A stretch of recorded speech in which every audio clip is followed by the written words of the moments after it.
Canadian dollar. The Canadian dollar is the currency of Canada. It is abbreviated with the dollar sign $, or $, to distinguish it from other dollar-denominated currencies. It is divided into 100 cents.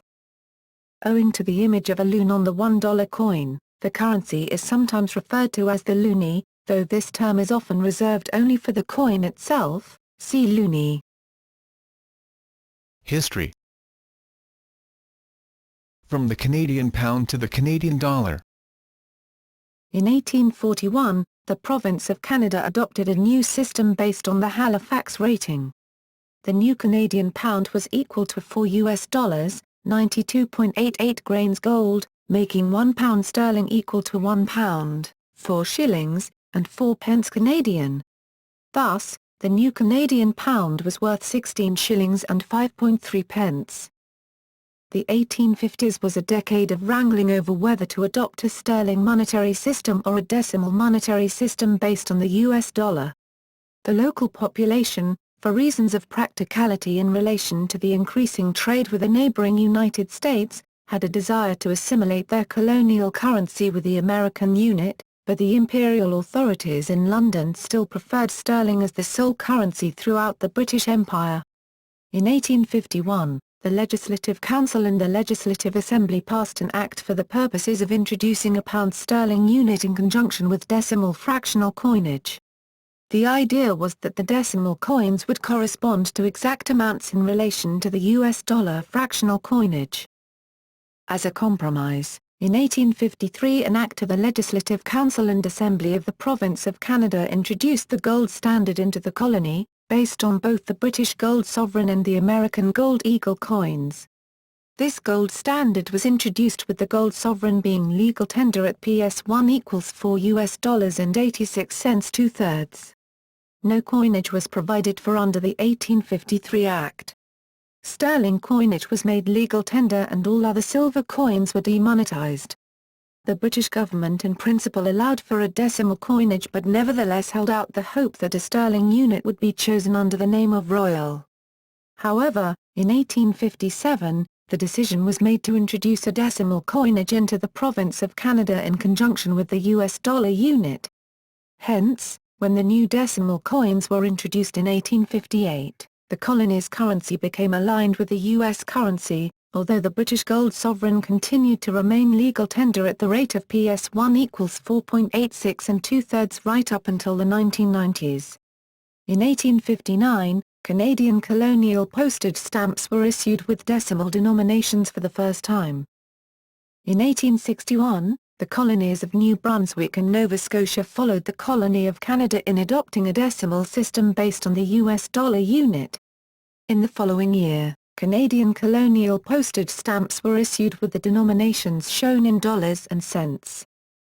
Newfoundland went decimal in 1865, but unlike the province of Canada, New Brunswick, and Nova Scotia, it decided to adopt a unit based on the Spanish dollar rather than on the US dollar, and there was a slight difference between these two units. The US dollar was created in 1792 on the basis of the average weight of a selection of worn Spanish dollars. As such, the Spanish dollar was worth slightly more than the US dollar, and likewise, the Newfoundland dollar while it existed, was worth slightly more than the Canadian colonial dollar. In 1867, the colonies of Canada, New Brunswick, and Nova Scotia were united in a federation called the Dominion of Canada and the three currencies were merged into the Canadian dollar. In 1871, Prince Edward Island went decimal within the US dollar unit and introduced coins for 1c/. However, the currency of Prince Edward Island was absorbed into the Canadian system shortly afterwards, when Prince Edward Island joined the Dominion of Canada in 1873. The Canadian Parliament passed the Uniform Currency Act in April 1871, tying up loose ends as to the currencies of the various provinces and replacing them with a common Canadian dollar. The gold standard was temporarily abandoned during the First World War and definitively abolished on April 10, 1933. At the outbreak of the Second World War, the exchange rate to the US dollar was fixed at 1 Canadian dollar and 10 cents equals 1 US dollar. This was changed to parity in 1946. In 1949, sterling was devalued and Canada followed, returning to a peg of $1 Canadian and 10 cents equals $1. However, Canada allowed its dollar to float in 1950, returning to a fixed exchange rate only in 1962, when the dollar was pegged at $1 Canadian equals $0.925. This peg lasted until 1970, after which the currency's value has floated. Terminology. Canadian English, like American English, uses the slang term buck for a dollar. The Canadian origin of this term derives from a coin struck by the Hudson's Bay Company during the 17th century with a value equal to the pelt of a male beaver, a buck. Because of the appearance of the common loon on the back of the dollar coin that replaced the dollar bill in 1987, the word loonie was adopted in Canadian parlance to distinguish the Canadian dollar coin from the dollar bill. When the $2 coin was introduced in 1996, the derivative word toonie, two loonies, became the common word for it in Canadian English slang. In French, the currency is also called le dollar. Canadian French slang terms include piastre or piace, the original word used in 18th century French to translate dollar, and hoard, equivalent to loonie, since hoard is French for loon, the bird appearing on the coin.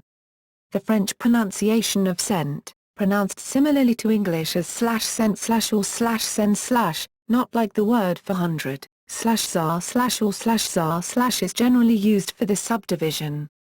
Sou is another, informal, term for 1 25 coins in Quebec French are often called trente sous, 30 cents, because of a series of changes in terminology, currencies, and exchange rates. After the British conquest of Canada in 1759, French coins gradually went out of use, and sou became a nickname for the halfpenny, which was similar in value to the French sou. Spanish dollars and US dollars were also in use, and from 1841 to 1858, the exchange rate was fixed at $4 equals PS1, or 400 C/equals 240 D. This made 25 C/equal to 15 D, or 30 halfpence, trente sous. After decimalization and the withdrawal of halfpence coins, the nickname sou began to be used for the 1 C/coin, but the idiom trente sous for 25 C/ endured. Coins. Coins are produced by the Royal Canadian Mint in Winnipeg, Manitoba, and currently issued in denominations of 5 C/, nickel, 10 C/, dime, 25 C/, quarter, 50 C/, 50 C/piece, though the 50 C/piece is no longer distributed to banks and is only available directly from the mint, therefore seeing very little circulation. $1, loonie, and $2, toonie.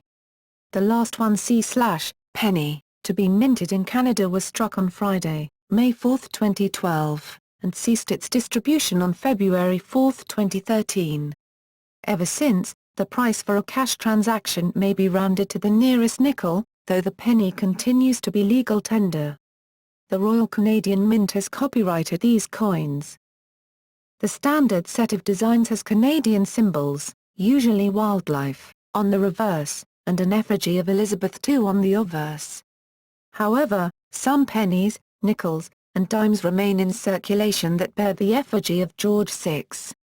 It is also common for American coins to be found among circulation due to the close proximity to the United States and the fact that the sizes of the coins are similar. Commemorative coins with differing reverses are also issued on an irregular basis, most often quarters. 50 C/coins are rarely found in circulation. They are often collected and not regularly used in day-to-day transactions in most provinces.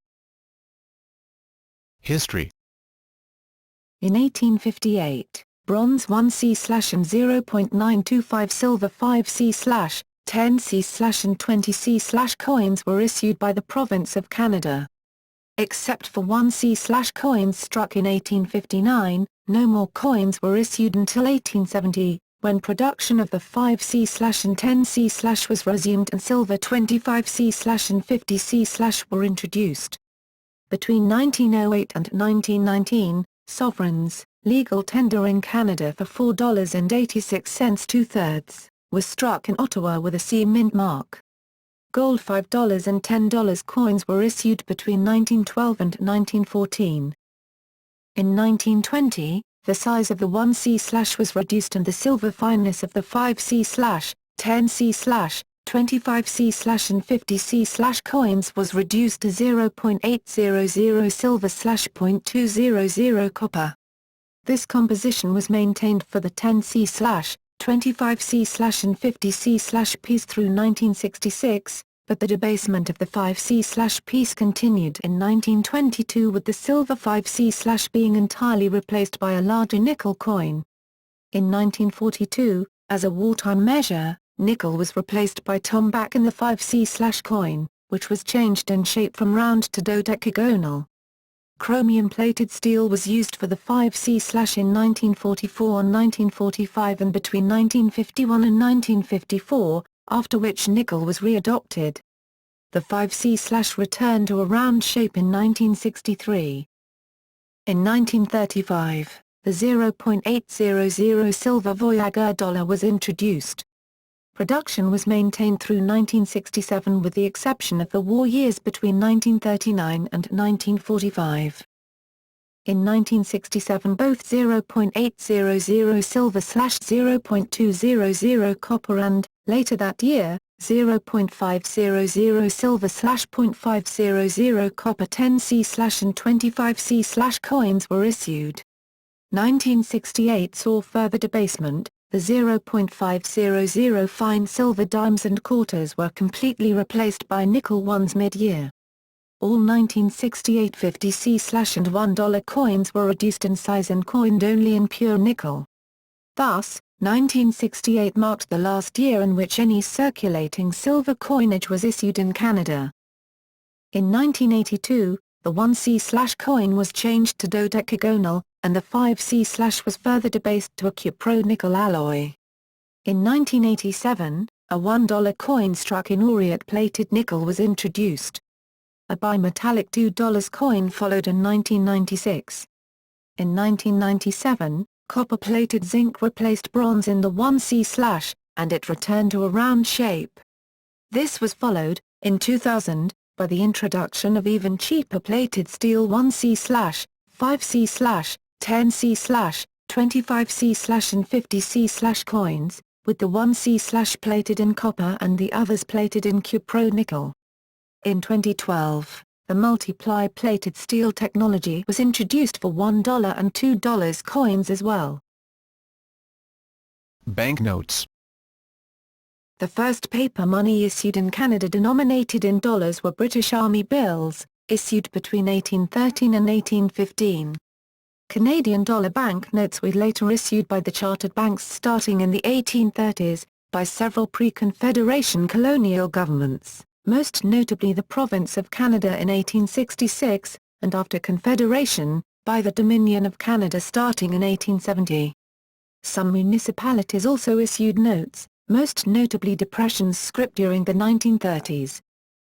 On July 3, 1934, with only 10 chartered banks still issuing notes, the Bank of Canada was founded. It took over the federal issuance of notes from the Dominion of Canada. It began issuing notes in denominations of $1, $2, $5, $10, $20, $25, $50, $100, $500 and $1,000. In 1944, the chartered banks were prohibited from issuing their own currency, with the Royal Bank of Canada and the Bank of Montreal among the last to issue notes. Significant design changes to the notes have occurred since 1935, with new series introduced in 1937, 1954, 1970, 1986, and 2001.